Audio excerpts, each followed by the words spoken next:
Hello, everyone's. I am here for my review of Real Housewives of Atlanta, Season 17, Episode 2. If you are new to my channel, welcome. I am Lady T. I like to do reviews on scripted shows, reality shows, and also do reactions. If you're returning, you one of my peoples, welcome back. Y'all, let's talk about this meetup between Portia, K. Michelle, and Kelly. Now, me personally, I already knew it was going to go left when I see who was meeting up. Mainly because, in my opinion, Portia has never really forgiven Kelly for saying that she stole that lady's husband. Even though that was like season 16, episode 1. Portia has been mad about that. But Portia, she is the type of person, she's not going to react immediately. She's going to sit back and wait and then bring up this situation months, sometimes years later, and then add into something that she heard you done. So it was like, you are judging me or saying I did this when I heard you have done this too. So like, we are the same person. Like, how dare you judge me type of situation. That's what she does. And she brought Kelly here under the guise of, we never really got to know each other. You know, we got off on the wrong foot. This is a way of Kelly letting her guard down, only for Portia to come through with the sniper. Now, apparently, Kelly did an after show interview and she was like, Portia needs to stop sleeping with married men, to which Portia took offense to this. Now, y'all, we're not going to sit here and act like that Portia has not done some questionable things. Now, she has not done these things on her own, so we're not going to fully blame her. But we're not going to act like that, even though that Portia and Fallon were not the best of friends, and they probably only met on that show. But the facts remain that she went to that lady's house, met that lady's husband, and then sometime later ended up getting with that lady's husband. Now, granted, Fallon seemed that she was out here doing some things herself, so she's not exactly innocent. But that does not negate the fact that Portia went to Fallon's house, met Fallon's husband. The next thing you know, this is now Portia's fiance turned husband, now turned ex-husband. And let's not forget that it was also Portia mad at Angela, whether it was joking or not, saying that she would sleep with Charles. So Portia is not exactly innocent in this, and she has done some questionable things. So now Portia's bringing up, well, I heard that Kelly, you was sleeping with a married man, which is completely catching Kelly off guard. Like, what are you talking about? Now, this is when the situation got too complex for me, and I was trying to connect the dots, and I was like, K. Michelle, like, why is K. Michelle here in the midst of this foolishness? Because Dude A told Dude B, and Dude B told Portia that Kelly was over here sleeping with a married man. And just to add on to that, apparently after sleeping with said married man who left Kelly to go be back with his wife, in the midst of that, Kelly was texting somebody and somehow Dennis's name popped up. And I'm trying to figure out, how did Dennis come into this conversation? Like I told you, the story was too complex for me, and I was trying to connect the dots, and I was getting very frustrated. Like, why are we doing this? This is beneath you, Portia. But then again, this is Portia wanting to add some drama where it wasn't really necessary. So it's like, okay, I've heard this about you, and even though I do not have receipts to first, I'm going to put this out here. So Dude A told Dude B. Dude B told Portia that Kelly was out here sleeping with a married man. So we out here playing telephone. And then to add on to it, Dennis's name like, I'm trying to figure out why Dennis' name would come up in this situation. Why Dennis or Portia's name would come up in this situation when neither one of them had anything to do with this alleged affair that Kelly was having. And I was so confused about that. Now, this is where it got stupid for me, because Portia is upset that what Kelly said at the after show, that was horrible for you to say that on camera. But what she is doing is private, even though it is on camera. I'm like, Portia, are you for real right now? I was really trying to figure that out, because it's not like what Kelly did in front of a camera, in front of a producer, a doggone it sound guy, we got the craft service in the back. That was horrible. But since this is a group setting, and even though we still have a cameraman, we still have producers, and we have all the boom guy, that's private. How are they both being recorded for the Real Housewives of Atlanta? So how is one not private and horrible? Well, not private and horrible. What you're doing is still on camera, but it's private. I was really trying to connect the dots, and I was starting to get a headache. I had to rewind that to make sure I had heard right. So since Kelly did it on the actual show, was bad, but you doing it on the actual show, that's private and that's not bad. I know I couldn't be the only one that was confused about that. We get to learn a little bit more about Pinky and her husband, whose name escapes me, but I'm going to try to remember it. They have been married for 5 years and they have 3 kids. She got pregnant 3 months after they met each other. And I was like, ooh, that was fast, but hey, they still together. But I'm like, back to back to back kids, like 3 and 5 years. I was trying to do the math, but my mind wouldn't let me do that. I'm like, you was pregnant for a good long time. You've been pregnant the majority of the time y'all been together. And now you talking about something, you're pregnant with baby number 4. I was like, now I am never one to judge anybody for having multiple kids. In my opinion, if you're taking care of them kids, you know, and you can financially do that and give them love, then albeit. But I'm also like the more kids you have, the less time you have to spend with the kids individually, and then eventually somebody's going to feel like they're neglected. Then on top of that, he has 2 older kids, so that's like adding on to it. So I'm like, can y'all financially do that? Can y'all give these kids all the love and care that they need? These are the questions that I have. Again, not judging. She says that she started her business from her 2-bedroom apartment, and it grew into a very successful business. But, you know, she had like multiple restaurants, and then she ended up in $20 million in debt and lost her business for 45 days. And when I seen her on these magazines, it brought me back to something my mama said. She said a lot of people, when they get successful and they get on the Forbes magazine, this is when the government gets to looking into your business. And she always references Master P, how he grew, you know, I'm about to say No Limit, so No Limit Records to this successful business, and then he got on, you know, the Forbes magazine, and that's when the IRS was like, well, what you got going on over here? And, you know, he owed a lot of money, and then it became into No Limit, the new No Limit Records. And then my mama, she was like, that's what happens when people get on Forbes, you know, government get to looking what you got going over there. And, you know, that's how a lot of people, they end up on a lot of money, because people get to looking into your business. And I'm like, I wonder if that's what happened to Pinky and her businesses. I do apologize. That is the train going by. I live right by train tracks, y'all. Yeah, we in the city, but we still right by the train tracks. Yeah, but anyways, I was like, we got to know Pinky Moore and her husband, and they seem like a good couple. You know, she was making macaroni for the kids, and he was sitting there trying to tell her how to make macaroni. And I'm like, it's boxed macaroni. But then again, I'm like, is this vegan? Because I know she's a vegan. She is strictly vegan. But I thought it was weird that her husband has a steak shop, like a what's it called? Not cheese steak. What's it called? A cheesesteak business. I would thought that she would want to be with somebody who was also vegan. And I'm not saying that they can't like still be together, but I would have thought that she would have been with somebody who was also vegan. But I'm like, are the kids vegan?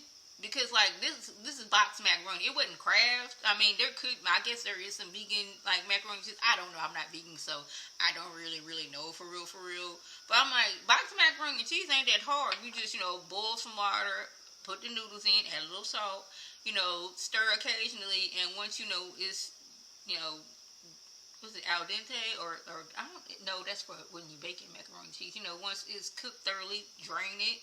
You know, add a little cheese powder, because that box looked like it had the little powdered cheese. Stir it up, add a little pepper, a little bit butter. Why am I giving y'all any stretch about macaroni and cheese? But anyways, I just wonder, are her kids vegan as well, or are they half? I don't know. But that was good to get to know a little bit more about Pinky and her family. We have K. Michelle and her husband. Now, even though I do not like to talk about what is currently going on, they kind of talk about it on the show. And I heard, on social media, they was gonna bring a whole different man on the show, and now she got her husband on there. And I'm only bringing that up because she brought it up on the show. Apparently, her and her husband have known each other since they was in middle school, and they dated for 10 years. And I'm like, is this her child's father or is this somebody else? Questions. So when they were together, before they got back together, she acted like she didn't want marriage, and then got offended when he didn't propose. And I'm like, you was throwing out mixed signal. You said you didn't want this, but when you really did. And he was just obliging you, even though you wanted him to go against what you were saying. I get what she was doing, but I can understand why he didn't do it. She was about to marry somebody else. And I guess he was like, oh snap, like, I done missed my opportunity, so let me go and get back with that old thing, and now they together. Now, he has a successful dental practice in Tennessee with his father, and now he is trying to get licensed in Georgia. I'm not really sure what it takes to get licensed in Georgia, but, like, I'm pretty sure I'm not going to say if he was successful in Tennessee, because that could have been, like, a family practice where, they've had it for so many years and, like, generational dentistry. I'm not really sure, but I'm pretty, as big as Georgia is, I'm pretty sure that, they can use a few more dentists. It's like here in Texas, there's a lot of dentists, like dentist offices here, because there's a lot of people here in Houston. We just like in Atlanta, we break off into little smaller sections. So I understand that. It was good to see NK admitting, like, yeah, I was about to marry somebody else, and he wanted that old thing back, and they back together now. So it's good seeing K being back on the screen. I did think it was funny how she was acting like how last episode when a fight was about to break out, and she was acting like, oh my goodness, what is going on? I'm like, hey Michelle, do we not remember you throwing candles? Do you not remember how you was on Love and Hip Hop? Now, I wasn't mad at Kay on Love and Hip Hop because she had some valid points, but we're not going to act like Kay ain't for the foolishness. I love me some Kay Michelle, but we're not going to act like she is above the foolishness. Drew has a screening for this new movie that she is in, where it's like aliens and all kind of other stuff going on. She looked like she was being too dramatic in the movies. And I'm going to say this in the most respectful way possible. It was given Tubi. Now, y'all know y'all done seen some clips on Tubi where the acting was not the best. Now, I've seen Drew act better in other things, but in this one, it was like over the top acting, which was throwing me off.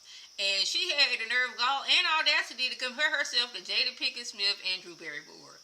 Because, like, Jada Pinkett, she died in the first 10 minutes of the movie. Drew Barrymore, she died before 5 minutes in the movie. That's because they were, like, high-booking celebrities in those movies, Jada Pinkett and Scream 2. So, therefore, they couldn't afford her for the whole movie. So, they got her for what they could get her for, those first few minutes. Drew Barrymore was, a high-end actress in Scream 1. They couldn't afford her for the whole movie, so we got her for what we could.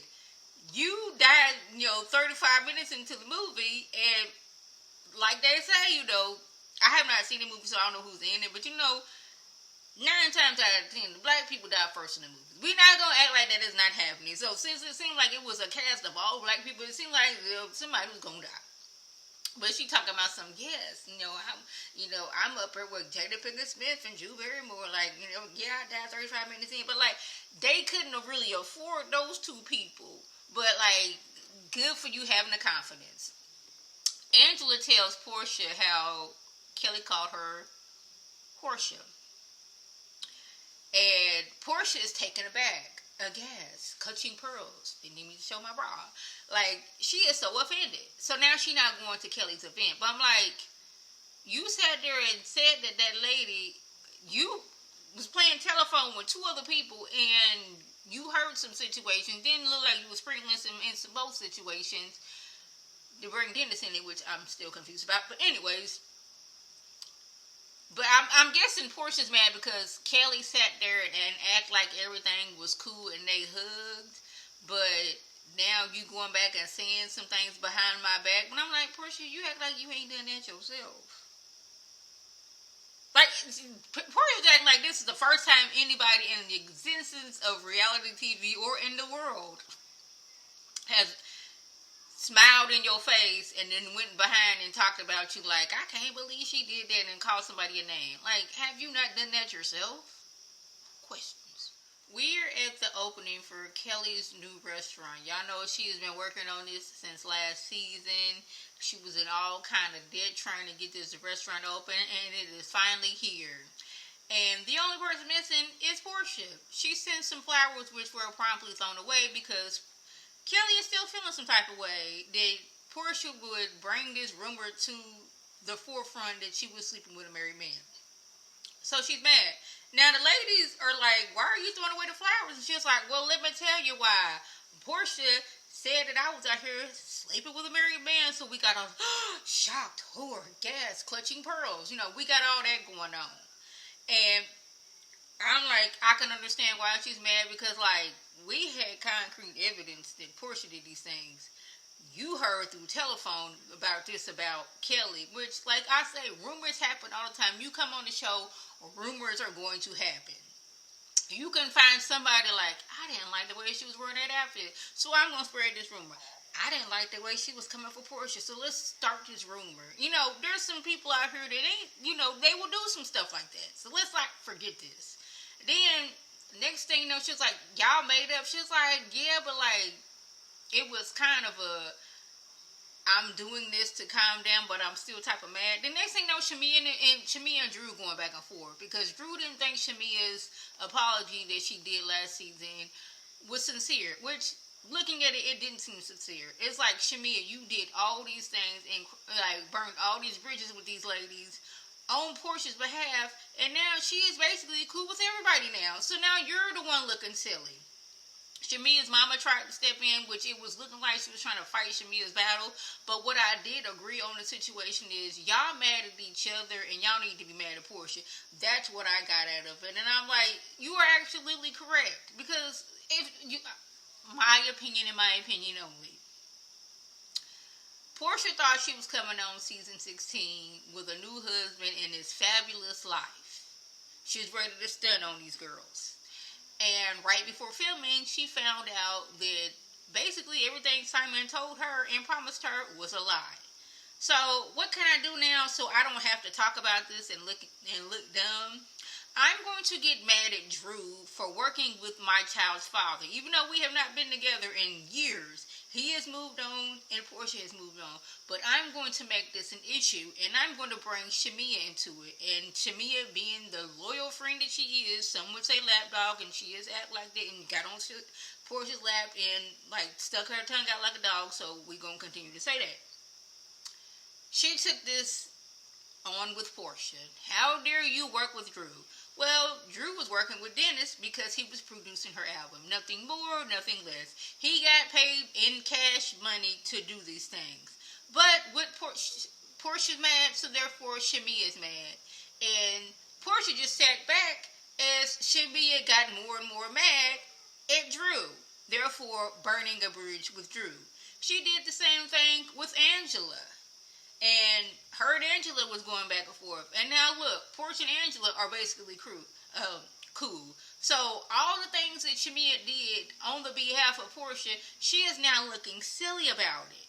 And I just really wish for Shamia, but I can wish it for her, but whether she's going to do it or not, that is only up to her. Realize how you have played a fool in y'all relationship. And just because y'all have been friends since y'all was 16 years old does not mean that y'all need to remain friends. And I think once Shamia realizes that, like, let's just be clear, and this is me speaking for me, the way that Portia presents as a friend and what we saw last season when Shamia really tried to go to Portia and tell her what you did hurt me, what did Portia do? Portia shut down. Portia was clicking knives together, doing all this stuff, so distracting from what Shamia was saying. Only for Portia to turn around and play victim making Shamia have to bottle up again how she feels so she can comfort Portia. And that is a dangerous friend. If I can't come to you and tell you how you hurt me for you to turn victim, and now I have to comfort you, I don't need that in my life. And I would like for Shamia to realize that. But then we also had the fact that Shamia be doing some corny things, and we got a side eye on that one. But I'm like, I really wish she would realize I've done all these things on behalf of Portia, and the people that I did those things to, she is now cool with, and now I am on the out. Ain't that something? Lastly, Kay has an infection in her room from her previous surgery. Now, she was preparing for an award ceremony, and she stood up from the couch, and the couch was soaking wet because she was bleeding, and she didn't feel anything, which the fact that she didn't feel anything is scary to me. She admits that she had illegal butt injections, and she already had a butt. Wanted a bigger butt, don't know why, and now she is paying the price. And I hope this is a cautionary tale to all people who are trying to go out here and get these illegal butt injections, mainly because you don't know what they are putting in your body and you don't know how they're going to react. That is one. Two, this is not a professional, so they can get into your bloodstream and you are gone. I was watching my Strange Addiction, I think it was, and these two friends was getting illegal butt injections, and it just looked horrible. And one of the ladies, she stopped because she was getting these headaches. I'm like, cause you don't know what poison is in your body, and now you over here looking all misshapen, and you don't know what the future consequences is gonna gonna be for your health because you decided to get these things. Now, you know, it was a long time before K. Michelle admitted that she had these illegal butt injections, even though we knew, because for whatever reason, early on in the the BBLs, they wasn't matching the thigh meat to the butt, so you got these doggone toothpicks with a balloon, toothpick legs and a balloon booty, and it didn't match. Now, I'm not judging anybody who gets surgery. I'm just saying, do it correctly. Board certified plastic surgeon. And make sure, Google, do the facts on them. Make sure, do the surgery facts on them. See their prior work, Yelp, these things. Don't go to somebody who taking you to, the hotel, or you got to show up at their house, or they show up at your house with medical. No, don't do that. And I'm glad she did do a show some years ago talking about the effects of these illegal injections and all these other things. And now she is paying the price because now she's going to have yet another surgery to get rid of infection from the last surgery to get rid of the illegal injections. And it just broke me because she was like, she did that to herself. She didn't blame anybody else. She said, I did this. I did this to myself, and now I am paying the price. That was the gist. If I left anything out, by all means, leave a comment below. If you are new to my channel, welcome. Feel free to subscribe. It is free all day, every day, free 99. Make sure your notifications are on so when my beautiful face puts up a video, you can click on it, you can like it, and share it to your people, and you can come over and be one of my peoples by clicking that icon above. This is Lady T signing off. Have a good one.